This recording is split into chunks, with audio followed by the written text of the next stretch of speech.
है ना। तो आज का जो हमारा टॉपिक है overall system structure of DBMS. Overall structure से यहाँ पर मतलब है कंप्लीट स्ट्रक्चर।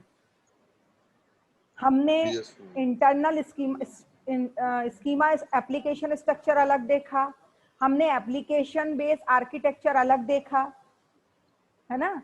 अब हम देख रहे हैं ओवरऑल, जिसमें सारी चीजें इंक्लूड हो जाएंगी। ओवरऑल स्ट्रक्चर ऑफ डीबीएमएस आज का जो हमारा टॉपिक है वो ये है। यहाँ पर आपको स्क्रीन पे एक स्ट्रक्चर शो हो रहा है जिसमें आप देख रहे हैं कि जो ओवरऑल डेटाबेस मैनेजमेंट सिस्टम का स्ट्रक्चर है उसको मेनली 2 पार्ट्स में डिवाइड किया गया है। फर्स्ट पार्ट है आपका क्यूरी प्रोसेसर वाला और सेकंड पार्ट है आपका स्टोरेज मैनेजर वाला। उसके अलावा स्टोरेज एरिया है और यूजर वाला एरिया है। इस तरीके से अगर हम बात करें डेटाबेस मैनेजमेंट के ओवरऑल स्ट्रक्चर की, तो उसको मेनली उसकी फंक्शनैलिटी के हिसाब से 2 पार्ट्स में डिवाइड किया गया है।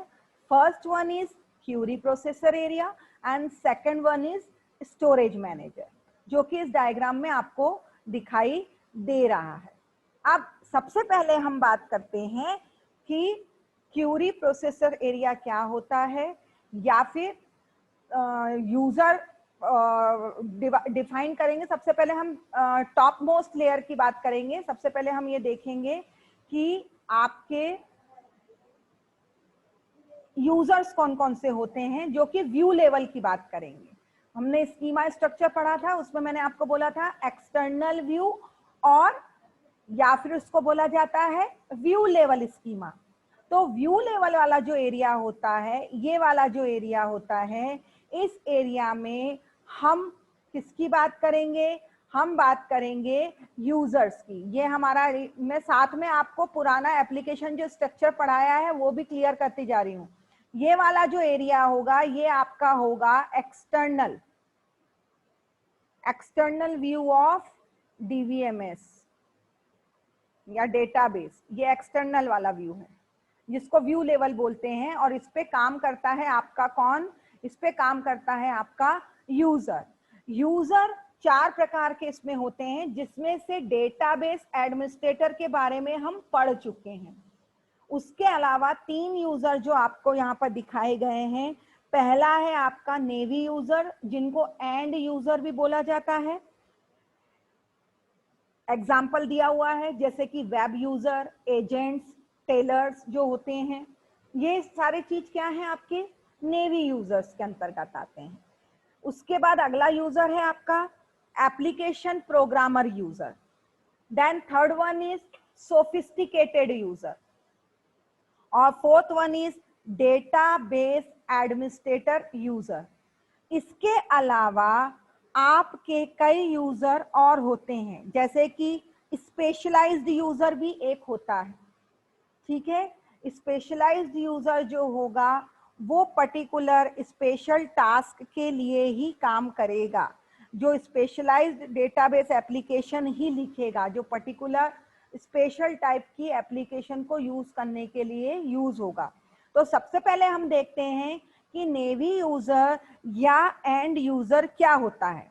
Navy user, and user unsophisticated user होते हैं, जो कि क्या करते हैं, पहले से लिखी हुई या परमानेंटली स्थायी रूप से लिखी हुई एप्लीकेशन प्रोग्राम्स को इन्वोक करके इंटरेक्ट करते हैं। अब ये जो मैंने डेफिनेशन बताई है, इसको एक एग्जांपल से मैं समझाती हूँ। मान लीजिए कि फाल्गुनी को प्रथमेश के अकाउंट में कोई मनी ट्रांसफर करनी है, तो फाल्गुनी क्या करेगी? फाल्गुनी पर्टिकुलर ऐप को ओपन करेगी जिसके थ्रू उस बैंक अकाउंट से, जिस बैंक अकाउंट में उसको ट्रांसफर करना है मनी, तो वो क्या करेगी? कोई टास्क परफॉर्म करेगी। तो उसके लिए वो क्या यूज करेगी? ट्रांसफर वाला जो नाम का प्रोग्राम है उसको इन्वोक करेगी। मतलब ट्रांसफर बटन पे क्लिक करेगी और प्रोसेस करके अमाउंट को प्रथमेश के अकाउंट में डालेगी। तो ये जो क्या हुआ, जो मैंने ये लाइन बोली थी कि ये जो होते हैं स्थायी एप्लीकेशन प्रोग्राम को इन्वोक करके इंटरेक्ट करते हैं। तो यहाँ पर स्थायी एप्लीकेशन प्रोग्राम क्या हुआ, ट्रांसफर। ट्रांसफर आप कर रहे हो अमाउंट, उसके लिए आपने किसको इन्वोक किया, आपने इन्वोक किया ट्रांसफर बटन को। तो ये काम किसका होता है, ये काम होता है नेवी यूजर का। उसको इस चीज से कोई मतलब नहीं होता कि ये प्रोग्राम किसने बनाया है या जो मैं टास्क परफॉर्म कर रहा हूं उसके पीछे क्या कोडिंग की गई है। वो केवल क्या करता है, एप्लीकेशन से इंटरफेस करता है। सेकेंड यूजर है हमारा एप्लीकेशन प्रोग्रामर।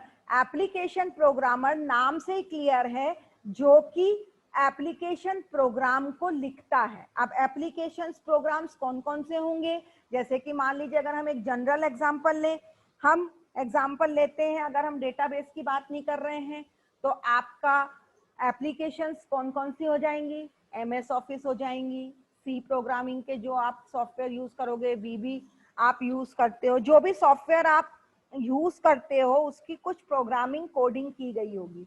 तो ये जो एप्लीकेशन की जो प्रोग्रामिंग करते हैं, कोडिंग लिखते हैं, एप्लीकेशन प्रोग्राम को जो लोग लिखते हैं, राइट करते हैं, ये कहलाते हैं आपके एप्लीकेशन प्रोग्रामर। कंप्यूटर के ये प्रोफेशनल्स होते हैं जो कि सिस्टम में डेटा मैनिपुलेशन कॉल्स के माध्यम से इंटरेक्ट करते हैं। मतलब क्या, डेटा के मैनिपुलेशन का जो भी काम होता होगा, डेटा में जो भी चेंजेस करने होते होंगे, वो किसके द्वारा होते हैं, वो एप्लीकेशन प्रोग्राम के द्वारा होते हैं, प्रोग्रामर के द्वारा होते हैं। और ये क्या होते हैं, कंप्यूटर के प्रोफेशनलिस्ट होते हैं, इनको प्रोग्रामिंग आती है। और ये प्रोग्रामर्स को आमतौर पर एप्लीकेशन प्रोग्राम के रूप में ही काम करते हैं। मतलब ये बेसिकली काम किसके लिए करेंगे, नाम से क्लियर है, एप्लीकेशन प्रोग्रामर। नाम प्रोग्रामर के आगे लिखा हो, प्रोग्रामर जो कोडिंग करे, प्रोग्राम लिखे, किस चीज की प्रोग्रामिंग करे, एप्लीकेशन प्रोग्राम्स बनाए। एप्लीकेशंस जो लिखेगा, एप्लीकेशन की जो कोडिंग करेगा, वो आपका हो जाएगा application programmer. Third one is sophisticated user. Sophisticated users interact with the system without writing programs. Sophisticated user क्या करते हैं, सिस्टम से डायरेक्ट इंटरेक्ट करते हैं बिना प्रोग्राम को लिखे। मतलब क्या करेंगे, ये इनको प्रोग्राम लिखने की जरूरत नहीं है। एग्जैक्टली ये क्या करेंगे, नेवी यूजर की तरह ही क्या करेंगे, इंटरेक्ट करेंगे और सिस्टम से इंटरेक्ट करके क्या करेंगे, विदाउट राइटिंग प्रोग्राम आपको रिजल्ट प्रोवाइड करेंगे।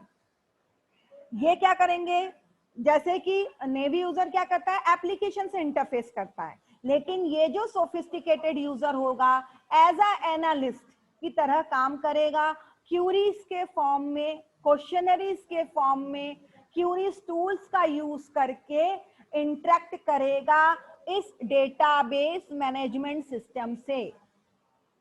इसलिए इनको हम ऐसे यूजर कहलाते हैं एनालिस्ट। जैसे हम बोलते हैं ना सिस्टम एनालिस्ट एक पोस्ट होती है, सिमिलरली ये भी क्या होते हैं, एक एनालिस्ट की तरह सिस्टम से इंटरेक्ट करते हैं।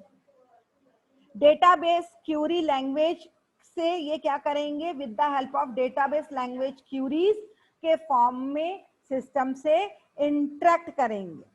नेक्स्ट है आपका डेटाबेस एडमिनिस्ट्रेटर, जो कि हम पढ़ चुके हैं। इसके अलावा मैंने एक यूजर वर्ड और यूज किया था, स्पेशलाइज्ड यूजर।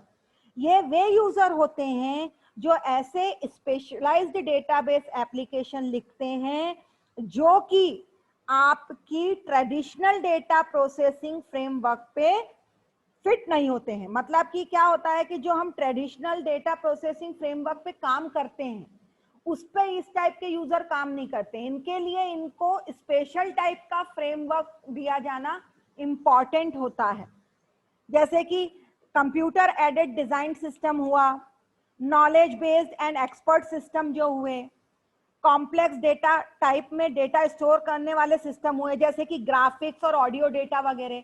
ये वाला जो काम होता है, ग्राफिक्स ऑडियो डेटा डिजाइन करना, फिर उसके बाद एक्सपर्ट सिस्टम बनाना या नॉलेज बेस्ड सिस्टम बनाना। एआई जो होता है, आर्टिफिशियल इंटेलिजेंस में जो एक्सपर्ट सिस्टम आते हैं, इस टाइप के जो एक्सपर्ट सिस्टम बनाने वाले जो यूजर होते हैं वो कहलाते हैं आपके स्पेशलाइज्ड यूजर, जो किसी पर्टिकुलर फ्रेमवर्क में रह के एक जो जनरल हमारे ट्रेडिशनल फ्रेमवर्क चलाता है डेटाबेस बनाने का, उस पे काम नहीं करते हैं। इनका काम डिफरेंट फ्रेमवर्क पे होता है, इनकी रिक्वायरमेंट के हिसाब से। नेक्स्ट अब हम बात करते हैं, चूंकि मैंने बोला था कि डेटाबेस सिस्टम स्ट्रक्चर को मेनली 2 पार्ट्स में डिवाइड किया गया है। फर्स्ट है आपका storage manager and second one is query processor area. तो सबसे पहले हम देखेंगे कि क्यूरी प्रोसेसर एरिया जो होता है उसमें क्या क्या चीजें होती हैं और कौन कौन से पार्ट इंपॉर्टेंट होते हैं। डायग्राम में अगर आप देखेंगे तो क्यूरी प्रोसेसर जो है, क्यूरी प्रोसेसर का अर्थ होता है कि डेटाबेस सिस्टम को डेटा एक्सेस करने के लिए इजीली फैसिलिटी प्रोवाइड करना। A query processor is important as it helps the database system to simplify and facilitate data access. किसी भी यूजर को अगर कोई रिक्वायरमेंट हो तो क्यूरी प्रोसेसर क्या करेगा, उसको वो फैसिलिटी इजीली प्रोवाइड कराएगा। बेसिकली ये हाई लेवल प्रोग्रामिंग जो होती है, लैंग्वेज होता है, ये हाई लेवल व्यू लेवल जो होता है। हाई लेवल व्यू लेवल क्या हुआ, यूजर लेवल, जहां से यूजर देख रहा है और किसी भी चीज को यूज कर रहा है, उसके लिए क्यूरी प्रोसेसर बहुत इंपॉर्टेंट होता है। क्यूरी प्रोसेसर में डिफरेंट कंपोनेंट्स होते हैं, जैसे कि पहला हम मान ले DDL इंटरप्रेटर। यहाँ DDL का फुल फॉर्म है data definition language. Data definition language interpreter का काम क्या होता है, इसका मेन काम होता है स्टेटमेंट्स एंड रिकॉर्ड्स की डेफिनेशन को डेटा डिक्शनरी में स्टोर करना। अब यहां मैंने वर्ड यूज किया है डेटा डिक्शनरी। डेटा डिक्शनरी से मतलब है डेटा की डिक्शनरी, जहां पर ये जैसे हमारी इंग्लिश डिक्शनरी आती है, अल्फाबेटिकल ऑर्डर में अरेंज होती है, और हम इजीली कोई भी वर्ड को हमको सर्च करना होता है तो हम वहां पर वर्ड्स को इजीली उस डिक्शनरी से सर्च कर लेते हैं। उसी प्रकार से डेटाबेस कहाँ जाके स्टोर होगा, डेटाबेस स्टोर होगा डेटा डिक्शनरी में। और डेटा डिक्शनरी जो होती है वो मेटा डेटा का कलेक्शन होती है। अब प्रश्न ये उठता है कि मैडम डेटा डिक्शनरी तो समझ में आ गया, लेकिन what is meta data? Meta data is data related to data. मान लीजिए कि नाम है, name is a field, particular name है, लेकिन उसके अंदर अगर फाल्गुनी या प्रथमेश मैंने लिख दिया तो ये हो गया डेटा रिलेटेड टू डेटा, ये हुआ आपका मेटा डेटा। और ऐसे ही मल्टीपल डेटा का जो कलेक्शन होगा, मेटा डेटा का जो कलेक्शन होगा, वो आपका डेटा डिक्शनरी कहलाएगा। और डेटा डेफिनेशन लैंग्वेज इंटरप्रेटर का मेन काम क्या होता है, इसका मेन काम होता है जो भी स्टेटमेंट्स होते हैं DDL के।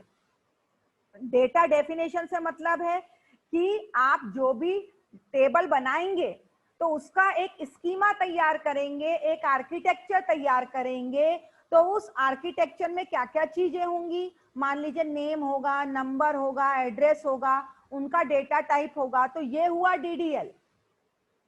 तो इसका जो रिकॉर्ड होगा वो मेंटेन करने का काम करता है DDL इंटरप्रेटर। ठीक है, जो क्या करता है, इंटरप्रिटेट्स करता है DDL स्टेटमेंट्स एंड रिकॉर्ड्स को the definition in the database dictionary या डेटा डिक्शनरी। उसके बाद हम नेक्स्ट पे आते हैं DML कंपाइलर एंड ऑर्गेनाइजर। यहाँ पर एक ये बना हुआ है क्यूरी प्रोसेसर का एक component DML compiler and organiser. DML का फुल फॉर्म होता है डेटा मैन्युपुलेशन लैंग्वेज, मतलब ऐसी लैंग्वेज जिसमें डेटा में मैनिपुलेशन किया जा सके।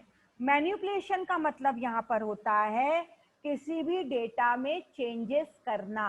मीन्स मान लीजिए कोई रिकॉर्ड डिलीट करना है, कोई नया व्यक्ति आया है उसको ऐड करना है, कोई चीज अपडेट करनी है, ये सारी चीजें किसके अंतर्गत आती हैं? डीएमएल कंपाइलर के अंदर। तो डीएमएल कंपाइलर क्या हुआ? डीएमएल कंपाइलर विच ट्रांसलेट डीएमएल स्टेटमेंट्स। इसको हम बेटा आगे वाले चैप्टर में जब स्ट्रक्चर क्यूरी लैंग्वेज पढ़ेंगे तो डेप्थ में पढ़ेंगे कि ये डीएमएल होता क्या है, डीडीएल होता क्या है, कि एसक्यूएल लैंग्वेजेस को कितने पार्ट्स में डिवाइड किया गया है। तो इसमें हम स्टेटमेंट्स का यूज करेंगे। एसक्यूएल के थ्रू क्यूरीज लिख के हम टेबल क्रिएट करेंगे, टेबल को डेटाबेस में स्टोर करेंगे। तो इसलिए अभी हो सकता है कि आपको ये वर्ड में कुछ कंफ्यूजन लगे, लेकिन जब हम नेक्स्ट चैप्टर पढ़ेंगे एसक्यूएल स्टेटमेंट का तो ये आपको क्लियर हो जाएगा। तो DML statements in a Curie language. तो डीएमएल कंपाइलर क्या करता है? DML compiler which translate DML statements in a Curie language into an evaluation plan consisting of low level instruction that query evaluation engine understand। नाम से clear है कि यहाँ compiler word लिखा है और कंपाइलर क्या करता है? हाई लेवल को लो लेवल में ट्रांसलेट करता है। तो डीएमएल कंपाइलर क्या करेगा? डीएमएल कंपाइलर डेटा मैनिपुलेशन जो स्टेटमेंट्स हैं, जो क्यूरीज हैं, उनको ट्रांसलेट करेगा low level query evaluation engine में पहुंचाने के लिए। क्योंकि क्यूरी इवैल्यूएशन इंजन बिल्कुल ही वैसा होगा जैसा कि हमारा प्रोसेसर होता है। प्रोसेसर क्या करता है? 0 और 1 को समझता है। तो जो भी हम इंग्लिश स्टेटमेंट लिखते हैं वो ट्रांसलेट होके कहाँ जाता है? प्रोसेसर में जाता है। वहां पर वो क्या होता है? लो लेवल से फिर हाई लेवल में इनको कन्वर्ट करने का काम करता है ट्रांसलेटर। उसी प्रकार से डेटाबेस मैनेजमेंट सिस्टम में क्यूरीज के फॉर्म में इंफॉर्मेशन या डेटा क्रिएट किया जाता है, डेटाबेस क्रिएट किया जाता है, उसको कन्वर्ट करने का काम करता है डीएमएल स्टेटमेंट को डीएमएल कंपाइलर, और उसको ऑर्गेनाइज करके लो लेवल में ट्रांसफर करता है क्यूरी इवैल्यूएशन इंजन में, जो कि आपका मेन पार्ट है क्यूरी प्रोसेसर में। या फिर हम कह लें कि अगर क्यूरी इवैल्यूएशन इंजन अगर नहीं है तो समझ लीजिए डेटाबेस मैनेजमेंट सिस्टम काम नहीं करेगा। उसी प्रकार से जैसे कि हम सीपीयू को हार्ट ऑफ द सिस्टम बोलते हैं, उसी प्रकार से ये मेन पार्ट है heart of the database management system, जिसको कई बार कॉम्पिटिटिव एग्जाम में या एग्जाम में शॉर्ट फॉर्म में दे दिया जाता है QEE, और बच्चे कंफ्यूज हो जाते हैं QEE तो पढ़ाया ही नहीं था। तो QEE जो है वो है आपका क्यूरी इवैल्यूएशन इंजन। ये मेन पार्ट है जो पूरे सिस्टम को चलाने के लिए यूज होता है। इंजन का काम ही होता है स्पीड देना। आपकी बाइक में इंजन है, आपके घर में जो भी इलेक्ट्रिक आइटम आप यूज करते हैं उसमें सब में छोटे छोटा इंजन लगा हुआ। इंजन का काम ही होता है किसी भी सिस्टम को स्पीड प्रोवाइड करना। Is that clear? नेक्स्ट है हमारा पॉइंट पे आते हैं हम, क्यूरी इवैल्यूएशन इंजन मैंने आपको बता दिया। डीएमएल कंपाइलर द्वारा जो भी इंफॉर्मेशन लो लेवल इंस्ट्रक्शन होंगी उसको वो क्या करेगा? एग्जीक्यूट करेगा। नेक्स्ट पार्ट है आपका application program object code. Application program object code कौन से प्रोग्राम होंगे? जो कि एप्लीकेशन होगी और जब उस एप्लीकेशन को आप सेव करेंगे, जब आप यूज करेंगे तो यूजर उसके जो ऑब्जेक्ट कोड होता है उसको यूज करता है, उसकी एग्जीक्यूटेबल फाइल को यूज करता है। इसलिए यहाँ पर लिखा हुआ है एप्लीकेशन प्रोग्राम ऑब्जेक्ट कोड। यहाँ पर आप एक और ऑप्शन देख रहे हैं कंपाइलर एंड लिंकर। कंपाइलर और लिंकर का काम होता है कि अगर यूजर ने कोई एप्लीकेशन की रिक्वायरमेंट मांगी है तो कंपाइलर और लिंकर उसको क्या करेंगे? लिंक करेंगे। आप लोग ने सी प्रोग्रामिंग करी है, आप लोगों ने C++ करी है, तो आप लोग क्या करते थे? सी ड्राइव में, टीसी में, बिन में जाते थे और आपके फाइल नेम से लिंक होता था वो। तो ये क्या चीज हुई, ये आपको कंपाइलर लिंक करता है। मान लीजिए कि abc.c नाम की कोई फाइल है, वो पर्टिकुलर बिन डायरेक्टरी में सेव है, तो कंपाइलर का काम होगा कि उसको लिंक करना, सी ड्राइव में जाना, टीसी में जाना, बिन में जाके पर्टिकुलर उस abc.c को लिंक करना। तो वो लिंक किससे करता है, प्रोग्राम के ऑब्जेक्ट कोड से। जब भी आप प्रोग्राम सेव करेंगे उसकी दो फाइल बनती है, एक यूजर फाइल होती है सोर्स कोड फाइल, और दूसरी होती है ऑब्जेक्ट कोड फाइल। और लिंकर जो होता है वो लिंक करता है हमेशा ऑब्जेक्ट कोड फाइल को। नेक्स्ट है आपका स्टोरेज मैनेजर। स्टोरेज मैनेजर को जो है भी डिफरेंट कंपोनेंट होते हैं जो कि यहाँ पर दिए गए हैं। स्टोरेज मैनेजमेंट का काम क्या होता है, स्टोरेज मैनेजमेंट का नाम से क्लियर है, जहां पर स्टोरेज हो, लार्ज अमाउंट ऑफ डेटा जहां स्टोर होता है वो कहलाता है storage manage. A large amount of storage space is required for storing corporate database which may range from 100 to gigabyte to terabyte of data। मतलब मेन स्टोरेज मैनेजर क्या है, एक प्रकार का प्रोग्राम मॉड्यूल है। बेसिकली ये जो है प्रोग्राम मॉड्यूल है जो डेटाबेस में स्टोर किए गए लो लेवल डेटा और सिस्टम को सबमिट की गई एप्लीकेशन और डेटा के बीच में इंटरफेस प्रोवाइड कराता है। यहाँ आप देख रहे हैं डिस्क स्टोरेज में आपका डेटा किस फॉर्म में स्टोर होता है, डिस्क स्टोरेज में आपका जो डेटा होता है वो लो लेवल फॉर्म में ही स्टोर होता है, बाइनरी फॉर्म में स्टोर होता है। और स्टोरेज मैनेजर क्या करता है, स्टोरेज मैनेजर ये जो आपकी एप्लीकेशंस होंगी जिसको यूजर यूज करेगा और वो एप्लीकेशन को यूज करके सेव करेगा, तो इन दोनों के बीच में इंटरफेरेंस का काम जो करता है वो करता है स्टोरेज मैनेजर।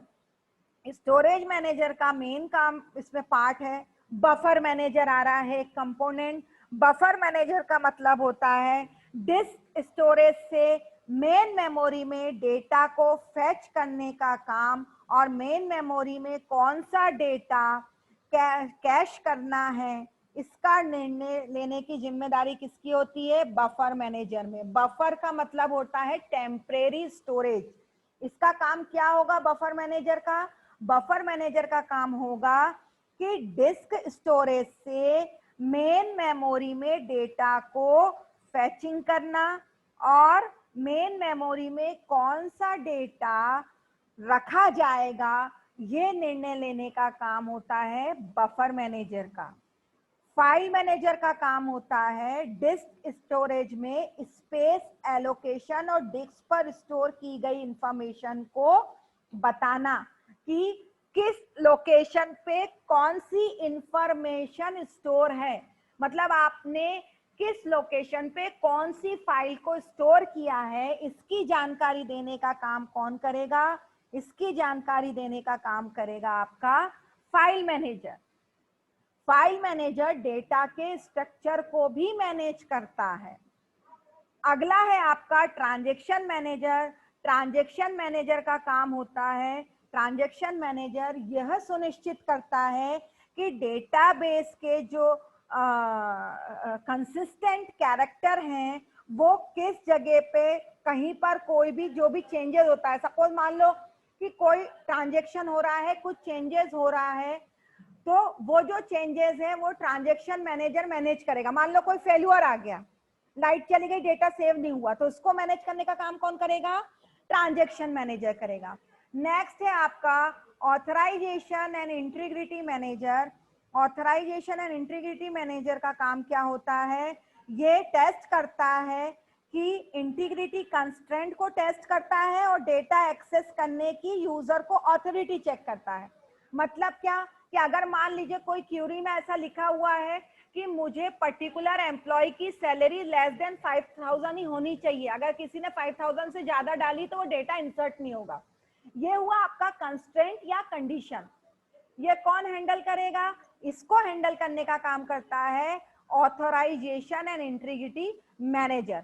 लास्ट है आपका डिस्क स्टोरेज एरिया, जो कि नाम से ही क्लियर है, जहां पर आपका डेटा स्टोर होगा वो डिस्क स्टोरेज एरिया होगा। डेटा आपको मालूम है, डेटा डिक्शनरी मैंने बता दिया। स्टैटिकल डेटा क्या होता है वो आपको मालूम है। यहाँ पर बात हो रही है इंडाइसेस की, मतलब डिस्क के अंदर फ्रेम होता है, जो भी स्टोरेज एरिया होता है वो फ्रेगमेंट और सेगमेंटेशन में डिवाइडेड होता है, तो उसको इंडेक्सिंग दी जाती है कि पोजीशन नंबर 1 का डेटा अगर मुझे एक्सेस करना है तो वो 1 इंडेक्सिंग पे रहेगा, वहां से डेटा उठ के आएगा। तो जो भी डेटा अरेंज होगा एक प्रॉपर सीक्वेंस में अरेंज होगा। ये प्रोसेस आपकी कहलाती है इंडाइसेस। ये जो हम सीरियल नंबर की बात करते हैं या कोई नंबर या पोजीशन देते हैं किसी डेटा को, तो वो कहलाता है इंडाइसेस या इंडेक्सेस, जिसको हम बोलते हैं इंडेक्स। तो ये है आपका इंडाइसेस। आशा करती हूँ टॉपिक समझ में आ गया होगा आप लोगों को। आप लोगों के मन में कोई क्यूरी या कोई भी क्वेश्चंस हो तो आप पूछ सकते हैं। Thank you.